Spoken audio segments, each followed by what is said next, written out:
आज हम आप लोगों के लिए RMSSB जो जेई एग्ज़ाम है आपका, अभी लेटेस्ट वैकेंसी आपकी जारी हुई है और उन वैकेंसी का हम आप लोगों के आज इलेक्ट्रिकल इंजीनियरिंग का डिग्री और डिप्लोमा दोनों का सिलेबस बताने वाले हैं। बच्चों, यह जो एग्ज़ाम जो है आप लोगों का अप्रॉक्स दिसंबर के लास्ट में आपका एग्ज़ाम हो जाएगा और वैसे एक्सपेक्टेड डेट जो है वो है आप लोगों की जनवरी या फरवरी में बताई जा रही है। तो बेसिकली ये डिपार्टमेंटली मुझे पता चला है कि इसका जो डेट है दिसंबर के लास्ट तक इसका एग्ज़ाम फुल एंड फाइनल हो जाएगा। तो बच्चों, आपको तैयारी बनाए रखना है। और तो सबसे पहले हम लोग इस वीडियो में यह बताना चाह रहे हैं आप लोगों को कि आपने बच्चों फॉर्म भर दिया है डिग्री या डिप्लोमा से, तो आप इस वीडियो के ज़रिए सिलेबस को पूरा देखें और समझें और उसी अकॉर्डिंग आप एक स्टडी की स्ट्रेटजी, रणनीति बनाकर आप लोग अपनी पढ़ाई और अपने टारगेट के ऊपर वर्क करना स्टार्ट कर दें। तो सबसे पहले हम लोग डिग्री जो है उस डिग्री इलेक्ट्रिकल इंजीनियरिंग जो है आपकी, उसकी डिग्री बोले तो बीटेक। तो बीटेक जो है उस बीटेक का सिलेबस हम लोग बताने वाले हैं, तो देखें आप सभी। तो इसमें क्या है कि परीक्षा का जो स्कीम होगा, एग्ज़ाम की जो स्कीम होगी, प्लानिंग होगी, क्या है, तो इसमें पार्ट ए होगा और पार्ट ए में आपका सामान्य ज्ञान जो होगा वो होगा आपका राजस्थान जीके बोल सकते हैं अपन, जिसमें राजस्थान का इतिहास आएगा, राजस्थान की कला आएगी, संस्कृति आएगी और उसकी परंपराएं आएंगी, विरासत में राजस्थान का भूगोल। कहने का मतलब राजस्थान जो है उस राजस्थान जीके इसमें आने वाली है और इसमें जो राजस्थान जीके का 40% वेटेज होगा, मतलब 40% इसका वेटेज होगा और वह प्रत्येक क्वेश्चन जो होगा वो आपका 1 मार्क का होगा, 1 मार्क्स का होगा और इस कारण टोटल अंक जो होंगे 24 होंगे। और बच्चों, पार्ट बी जो होगा उस पार्ट बी में इलेक्ट्रिकल इंजीनियरिंग होगी और इलेक्ट्रिकल इंजीनियरिंग मतलब ट्रेड होगी और उस ट्रेड का जो वेटेज होगा वह 60% होगा और 60% जो होगा, कहने का मतलब 60 क्वेश्चन होंगे और 60 जो क्वेश्चन होंगे आपके वह 80 मार्क्स को डिवाइडेड करेगा। तो इस तरीके से टोटल इसमें मैक्सिमम जो अंक होंगे, मार्क्स होंगे 120 होंगे और इस एग्ज़ाम को जो पैटर्न होगा, उस पैटर्न या एग्ज़ाम जो कराया जाएगा उसका जो टाइम ड्यूरेशन होगा वो बच्चों 2 घंटे होगा। अब देखते हैं हम लोग कि चलो, ये तो हुआ आपका एग्ज़ाम का पैटर्न और डिग्री वाले बच्चों के लिए मैं यह आपका सिलेबस बता रहा हूँ, आपको ध्यान देना है। और इसके बाद डिप्लोमा वालों बच्चों का भी सिलेबस और पूरा जानेंगे। अब थोड़ा डिटेल से देखेंगे सिलेबस जो है आप लोगों का राजस्थान जीके में। तो पहला जो आप देख रहे हो यहाँ पर, राजस्थान का इतिहास और राजस्थान के प्रमुख स्रोत। तो राजस्थान की जो हिस्ट्री है और उसके मेन जो सोर्स हैं उसके बारे में आपको पढ़ना है। तो उसके बाद में है आपका दूसरा नंबर राजस्थान की प्रमुख प्राग ऐतिहासिक सभ्यताएं। तो सभ्यता, सिविलाइजेशन पढ़नी है आपको। नेक्स्ट है राजस्थान के प्रमुख राजवंश एवं उनकी उपलब्धियां। नेक्स्ट है आपका मुगल राजपूत संबंध, जो भी है वो डिटेल्स पढ़नी है आपको। स्थापत्य कला की प्रमुख विशेषताएं पढ़नी है। महत्वपूर्ण किले, स्मारक एवं संरचनाएं पढ़नी है और राजस्थान के धार्मिक आंदोलन एवं लोक देवी देवताओं के बारे में पढ़ना है। तो नेक्स्ट 8 नंबर पर राजस्थानी प्रमुख चित्रकलाएं, शैलियाँ एवं हस्तशिल्प। और नेक्स्ट 9 नंबर राजस्थानी भाषा एवं साहित्य की प्रमुख कृतियाँ, क्षेत्रीय बोलियाँ। और देखें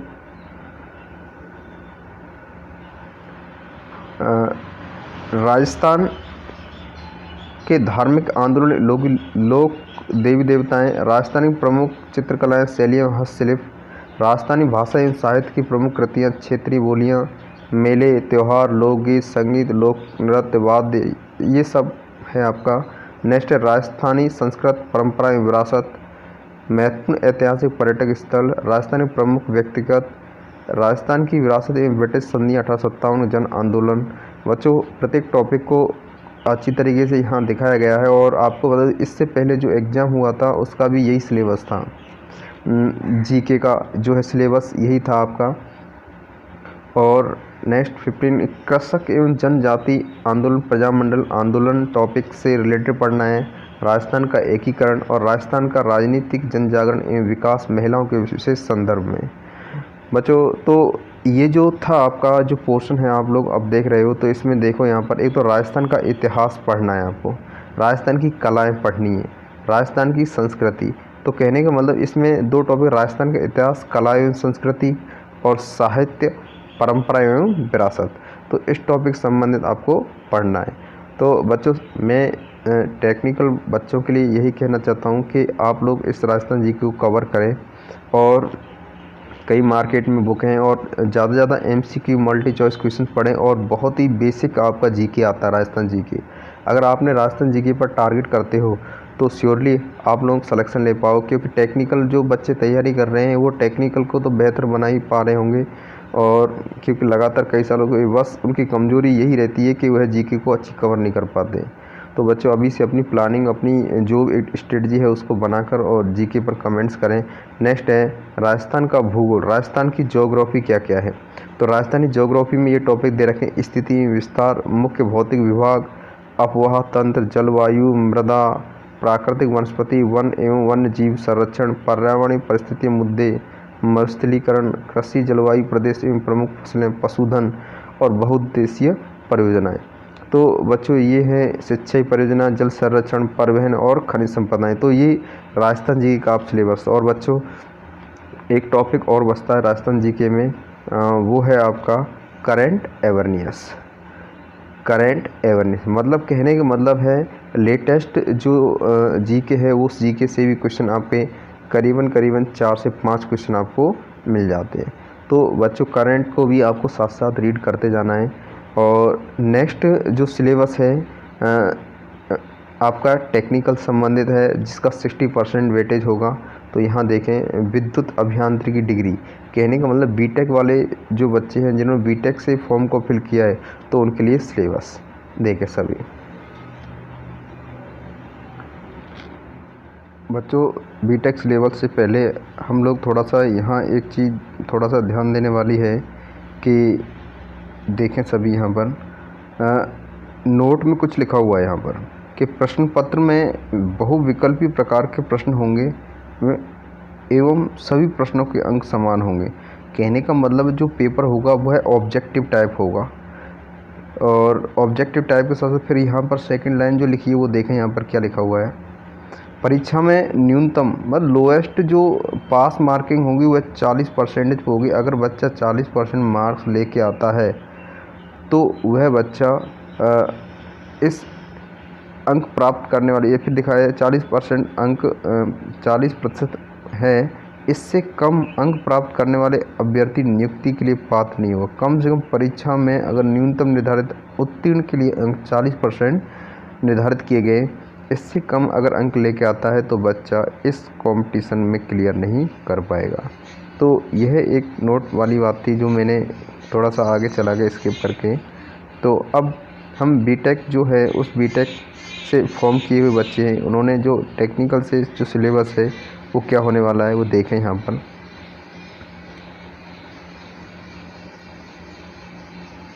देख तो बच्चों सबसे पहले यहाँ पर ये सिलेबस है वो हम बताने वाले हैं, ये देखें।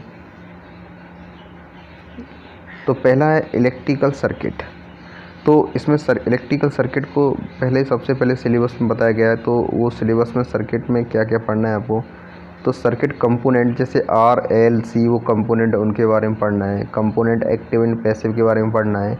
उसके बाद KCL और KVL किरचॉफ के लॉ पढ़ने हैं। और फिर उसके बाद में नेटवर्क ग्राफ पढ़ने हैं। मेथड ऑफ सर्किट एनालिसिस, कहने का मतलब बेसिक जो है सर्किट एनालिसिस है वो पढ़नी है अपन को। उसके अंदर नोड एंड मेश एनालिसिस हो गए, analysis DC and AC circuit हो गए, ये देखें। और प्रॉब्लम हो गई। फिर बेसिक नेटवर्क थ्योरम हो गए, थ्योरम जैसे सुपरपोजिशन है, नेटवर्क है, थेवेनिन है, ये सब चीज़ें इनसे संबंध इनके एप्लीकेशन पढ़ने हैं। फिर नेटवर्क फंक्शन पढ़ने हैं, driving point and transfer function पढ़ने हैं, pole and zero of network पढ़ने हैं। और उसके बाद में यहाँ आप और देखें response of network to standard input signal पढ़ने हैं, two port network elementary network पढ़ने हैं and their application, frequency response, resonant circuit and appliance, 3 phase balanced and unbalanced network. कहने का मतलब है पॉलीफेज सिस्टम से संबंधित है। Steady state response with sinusoidal input, transient response, transient of R. तो बच्चों एक बात बता देता हूँ मैं आपको, इलेक्ट्रिकल सर्किट में जो सिलेबस लिया गया है वो है आपका गेट और IES लेवल का है।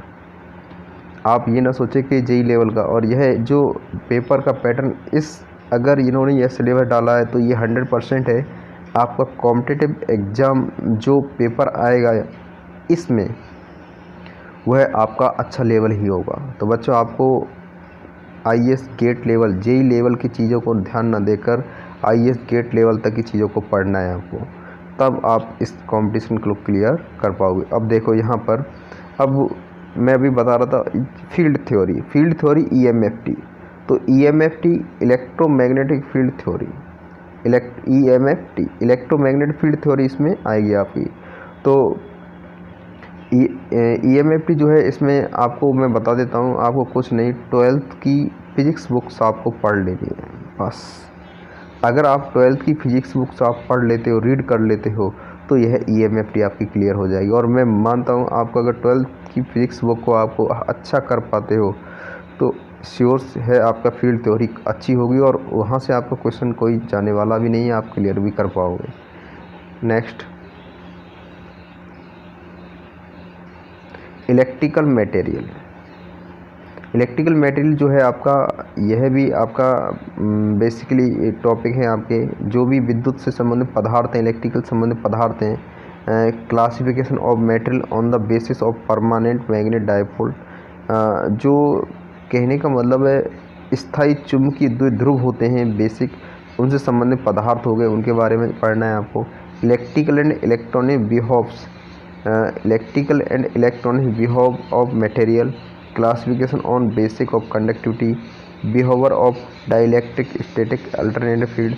तो बच्चों अगर आपको इसको रीड करना है तो आपको मैं बता देता हूँ, यह आपको अगर हिंदी मीडियम है तो आपको DR नागपाल एक बुक आती है इलेक्ट्रिकल मटेरियल्स के नाम से, तो वहाँ से रीड कर सकते हो। और भी अगर आपको इंग्लिश मीडियम से हो, इंग्लिश मीडियम से आप रीड करना चाहते हो तो AMI जो होती है उसका सॉल्व पेपर उठाएं। Associate memoir institute of engineering जो होती है, एक इंजीनियरिंग होती है BTech के लेवल, उसके सॉल्व पेपर मिल जाते हैं, तो उन सॉल्व पेपर को पढ़ें। तो इलेक्ट्रिकल मटेरियल वहाँ से आपका बहुत बेहतरीन तरीके से कॉन्सेप्ट क्लियर हो सकते हैं, तो आप अच्छा पढ़ सकते हो। नेक्स्ट, चौथा टॉपिक जो है आपका वो है आपका टॉपिक, ये देखें, इलेक्ट्रिकल मेजरमेंट। कहने का मतलब EMI है आपका। तो EMI बच्चों बहुत अच्छा टॉपिक है और आसानी से इसका कई राइटर है, बख्शी साहब है, वहाँ से भी आप पढ़ सकते हो। और आपका मेहता साहब है, मेहता की बुक है, वहाँ से भी पढ़ सकते हो। तो कहने का मतलब है, तो general principle of measurement, unit and dimensions पढ़नी है, स्टैंडर्ड एरर एनालिसिस पढ़ने, basic method of measurement of circuit parameter, bridge method पढ़ने हैं आपको। तो बच्चों उसके बाद में आपका है मेजरिंग इंस्ट्रूमेंट में इंडिकेटिंग, कहने का मतलब है integrating instrument, recording instrument, measurement of voltage, current, power factor, energy meter, resistance, inductance और फ्रीक्वेंसी, इन सब के बारे में आपको पढ़ना है। तो बच्चों ये तो बहुत ही बेसिक कॉन्सेप्ट वाली चीज़ें जो आप लोगों को मैं आपको बता देता हूँ कहाँ से आप इसको रीड कर सकते हो और बढ़िया तरीके से, बिल्कुल बेसिक से। तो ITI लेवल की एक बुक आती है हरियंत के नाम से, तो वहाँ से इसको भी रीड कर सकते हो, पूरा मेटल आपको मिल जाएगा ज़बरदस्त, और आपको 100% क्वेश्चन वहाँ से मिलेंगे। और यहाँ से ये जो है मैं आपको बताऊँ, बख्शी के नाम से राइटर है और उनके यहाँ उनसे यहाँ बुक मिल सकती है, और बुक के ज़रिए आप आसानी से पढ़ सकते हो अच्छी तरीके से। नेक्स्ट है ट्रांसड्यूसर। तो बच्चों ट्रांसड्यूसर है, स्ट्रेन गेज है, LVDT, resistance thermometer, thermistor, piezo electric measurement of non electric quantity, temperature, flow rate, displacement, velocity, acceleration, strain measurement. और तो बच्चों आप यहाँ देख पा रहे होंगे, मैंने कहा कि यह पूरा सिलेबस जो है आपका IAS गेट लेवल का सिलेबस है।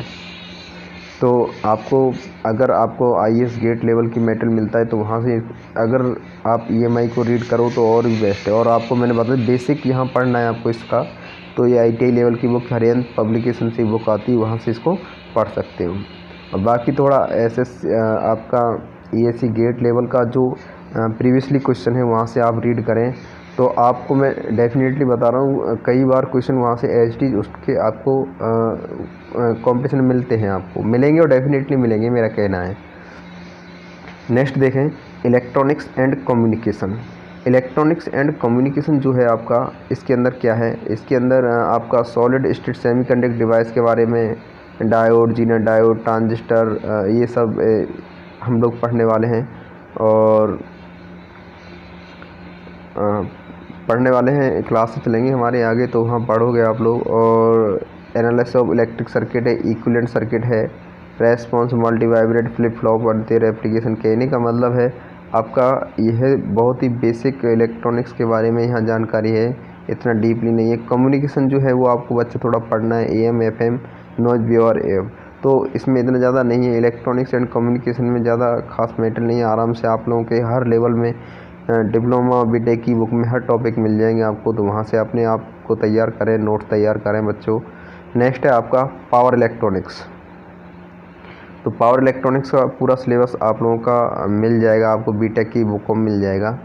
तो वहाँ से पावर जो इलेक्ट्रॉनिक्स है आपका, यह power semiconductor device, thyristor, triac, GTO, MOSFET, state characteristics, bridge converter, controller, uncontrol power rectifier, आसानी से आप लोग बीटेक की बुक से पढ़ सकते हो। तो ये बच्चों आपको सिलेबस हुआ पावर इलेक्ट्रॉनिक्स का।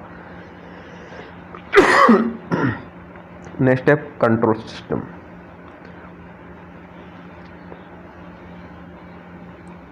कंट्रोल सिस्टम जो है वो आपको देखो पढ़ सकते हो, और आपको जो भी बच्चे बीटेक वाले, मेरा कहना है अगर आप पढ़ सकते हो तो पढ़ें, नहीं डिप्लोमा की जो यूनिक पब्लिकेशन बुक आती है वहाँ से आप इनको क्लियर कर सकते हो, बहुत ही आसानी और ईज़िली समझ में आएगा आपके में। और open and close loop system, block diagram and signal flow graph, response analysis, time domain, frequency domain, steady state error analysis, root locus technique, Bode plots, M Routh, Hurwitz and next criteria of stability, state space analysis of linear system. तो बच्चों ये आपका control system का जो syllabus है वो ये है। और नेक्स्ट है आपका इलेक्ट्रिक मशीन। किसी टाइम मशीन में सबसे ज़्यादा क्वेश्चन आया करते हैं, लेकिन अब JEE एग्ज़ाम में मशीन की स्ट्रेटजी को चेंज कर दिया गया है, मशीन में क्वेश्चन कम देने लग गए और कंट्रोल सिस्टम और सर्किट एनालिसिस में और इलेक्ट्रॉनिक्स में क्वेश्चन भरमार डालने लग गए हैं। तो बच्चों थोड़ा ध्यान रखना है, आपको पढ़ना सभी है लेकिन मैंने जो बताया उसको थोड़ा अच्छे से रीड करें। तो इलेक्ट्रिक मशीन में आपको जितने भी कंस्ट्रक्शन है, प्रिंसिपल है, ऑपरेशन है, इक्विवेलेंट सर्किट है, बेसिक कैरेक्टरिस्टिक्स है, ये सब चीज़ें हम लोगों को पढ़नी है। Power transformer, single phase induction motor, 3 phase induction motor, alternator, synchronous motor, ये सब इसके अंदर पढ़नी है। नेक्स्ट है पावर सिस्टम। तो पावर सिस्टम जो है आपका उसको पढ़ना है आप लोगों को। पावर सिस्टम जो है आपका इसमें पूरा EG एंड TD बोल सकते हैं, इलेक्ट्रिक जनरेशन ट्रांसमिशन डिस्ट्रीब्यूशन आ गया आपका पूरा। और उसके बाद में हाँ ये पूरा ही इसके अंदर EGT एंड बोल सकते हैं, मैंने बताया आपका EG and TD, electric generation transmission and distribution का सिलेबस है। तो बच्चों आराम से यहाँ से आप लोग इसका पिक ले लीजिए या इसका स्क्रीनशॉट ले लीजिए, तो आप आसानी से इसको अपने हिसाब से पढ़ना स्टार्ट करो। और आपको पढ़ना है तो JB गुप्ता का एक बुक आता है, उसके अंदर पूरा इसके अंदर मटेरियल है, वहाँ से आप इसको पढ़ें। नेक्स्ट है सर आपका switch gear and power production. तो switch gear and power production JB Gupta जो है थ्योरेटिकल उसमें पूरा जानकारी है, तो वहाँ से इसको पढ़ें आप आराम से, और पूरा मटेरियल वहाँ पर इसको सिलेबस के अकॉर्डिंग मिल जाएगा। तो बच्चों ये सिलेबस था आपका बीटेक लेवल। तो नेक्स्ट हम लोग बताने वाले हैं डिप्लोमा। तो डिप्लोमा जो है उस डिप्लोमा में डिप्लोमा से भरने वाले पॉलिटेक्निक बच्चे हैं वो फॉर्म फिल करने वाले हैं, वो किया है तो उनका सिलेबस क्या होगा वही पैटर्न देखें आप सभी। जो आपका राजस्थान जीके होगा पार्ट ए होगा, इसमें 40 क्वेश्चन, और पार्ट बी जो होगा उसमें 60% क्वेश्चन होंगे और उनका मार्क्स 80 होगा। तो इस तरीके 120 क्वेश्चन होंगे और 2 घंटे। कहने का मतलब जो बीटेक लेवल का जो पेपर था या सिलेबस है उसी के अकॉर्डिंग इसमें सिलेबस में देखो सिर्फ ओनली टेक्निकल जो है उस टेक्निकल पार्ट में थोड़ा बदलाव किया गया, बाकी सब कुछ वही दे रखा है। यहाँ आप सिलेबस उठा के देखें तो यह राजस्थान जीके का सिलेबस सेम दे रखा है यहाँ पर। तो बच्चों वही सेम सिलेबस है राजस्थान जीके डिप्लोमा और बीटेक लेवल के बच्चों के लिए। बाकी यहाँ पर थोड़ा सा जो चेंज किया गया है वो देखें, यहाँ पर सिर्फ ओनली टेक्निकल जो पार्ट्स है उसमें सिलेबस में थोड़ा बदलाव किया गया है, इसमें थोड़ा सिलेबस को कम कर दिया है। लेकिन बच्चों ध्यान रख लें सिलेबस में कोई कम नहीं, सिलेबस सेम है। और आप लोगों से मेरा यही कहना है कि अच्छी तरीके से आप लोगों को पढ़ना है सभी टॉपिकों को। बेसिक कॉन्सेप्ट जो है इसमें RLC जो है देखो यहाँ पर RLC है आपका कैपेसिटेंस और इनको प्रभावित करने वाले कारक, effect, concept of current, voltage, power, energy, their units, तो इनसे संबंधित बेसिक कॉन्सेप्ट। और नेक्स्ट है सर्किट लॉ, तो Kirchhoff simple circuit solution use network theorem होंगे। फिर है मैग्नेटिक सर्किट, तो मैग्नेटिक जो सर्किट है देखो आप सभी मैग्नेटिक सर्किट है आपका, ये पढ़ने हैं आपको। तो बच्चों मैग्नेटिक सर्किट भी आप लोगों को मैं बता देता हूँ, आपकी 12th की फिजिक्स बुक से आपको मिल जाएगा पूरा, वहाँ से पढ़ें और ज़रूर पढ़ें। ऐसी फंडामेंटल्स भी आपकी 12th की बुक से वहाँ से पढ़ें, और नहीं तो आपकी वीके मेथड थ्योरेटिकल बुक आती है वहाँ से पढ़ें, आपको बेस्ट है और बेस्ट कोई मटेरियल वहाँ से मिल जाएगा। नेक्स्ट है मेजरमेंट एंड मेजरिंग इंस्ट्रूमेंट, तो मैं बता चुका हूँ। यह है जो आप DR नागपाल की बुक ले उठाए और उसमें आपका पूरा सिलेबस आपको मिल जाएगा। DR नागपाल जो पॉलिटेक्निक में जो क्लासों में चलने वाली बुक होती है उसी में से पूरा मेटेरियल आपको मिल जाएगा। तो बच्चों वहाँ से पढ़ें तो आपके लिए बहुत बेस्ट होगा। नेक्स्ट है इलेक्ट्रिकल मशीन, तो इलेक्ट्रिकल मशीन में बच्चों आपको अगर पॉलिटेक्निक किए हुए तो आप पॉलिटेक्निक बुक से ही पढ़ें, और आपको मैं सही बता रहा हूँ आपको कहीं भी आपको दूसरा मेटेरियल उठाने की ज़रूरत भी नहीं है। आप बेफालतू के कोर्सों में बेफालतू की चीज़ों में आप मेटेरियल कलेक्ट करने में लगे हुए हो, क्योंकि आपने जिसको पॉलिटेक्निक में पढ़ा उसको दोबारा से आपको रिवाइज करें बस, और अपना टेस्ट सीरीज़ को बनाएं। तो ये आपका मशीन का पूरा सिलेबस है बच्चों। उसके बाद में आप आसानी से कैप्चरिंग कर सकते हो इसको। नेक्स्ट है सिंक्रोनस मशीन हुई, सिंक्रोनस मशीन के बारे में पूरा सिलेबस है, SM बोल सकते हैं इसमें, तो आसानी से हम लोग पढ़ सकते हैं, बताया मैंने आपको। तो उसके बाद है आपका जनरेशन, ट्रांसमिशन एंड डिस्ट्रीब्यूशन, तो ये भी JB गुप्ता से आप पढ़ सकते हो। और आप लोगों के जो पावर सिस्टम है उस पावर सिस्टम के अंदर जनरेशन, ट्रांसमिशन, डिस्ट्रीब्यूशन को बहुत अच्छे तरीके से JB गुप्ता में एनालिसिस किया हुआ है, बिल्कुल टॉपिक बाई टॉपिक। उसके बाद एस्टिमेटिंग एंड कॉस्टिंग, पॉलिटेक्निक वाले बच्चे जो भी हैं एस्टिमेटिंग एंड कॉस्टिंग को अपने सिलेबस में पढ़ चुके होते हैं। यूटिलाइजेशन ऑफ इलेक्ट्रिकल एनर्जी को भी पढ़ते हैं, इल्यूमिनेशन, इलेक्ट्रिक हीटिंग, ये सब आता है। तो सब आपका है आपके पास में, आप उन्हीं को ही पढ़ें और दोबारा से रिवाइज करें, और एक अच्छे ट्यूटर के माध्यम से सलाह लें कि इनके में से किस तरीके से कौन सी चीज़ों को अच्छी तरीके से उठाना है, तो बच्चों अच्छा कर सकते हैं। बेसिक इलेक्ट्रॉनिक्स को भी हम लोग पढ़ सकते हैं, और आपको बता देता हूँ ITI लेवल की बुक, इलेक्ट्रॉनिक्स ITI लेवल की कोई बुक उठा लें और वहाँ से इसको रीड करें तो थोड़ा बेसिक अच्छा होगा। और उसके बाद अपनी पॉलिटेक्निक की जो भी बुक है उनको रीड करें। तो बच्चों ये था आप लोगों का सिलेबस तो हुआ हमारा यहाँ तक। बच्चों आप लोगों को सबसे मैं यही लास्ट में एक राय देना चाहता हूँ कि आप इस बात को सोचना छोड़ दें कि हम JEE लेवल की तैयारी कर रहे हैं। अगर आपको JEE बनना है तो आपका लेवल बढ़ाना होगा, और आप मोस्टली करके गेट और ESE और IAS लेवल की चीज़ें उठाना स्टार्ट कीजिए, तो ही आप श्योर सिलेक्शन ले सकते हो। तो बच्चों इस वीडियो में मैंने जो भी चीज़ें बताई हैं उसको थोड़ा अच्छी तरीके से कोशिश करना, और आप लोग अपनी एक स्ट्रेटजी के साथ में अपने आप को तैयार करना। तो थैंक्स फॉर वाचिंग।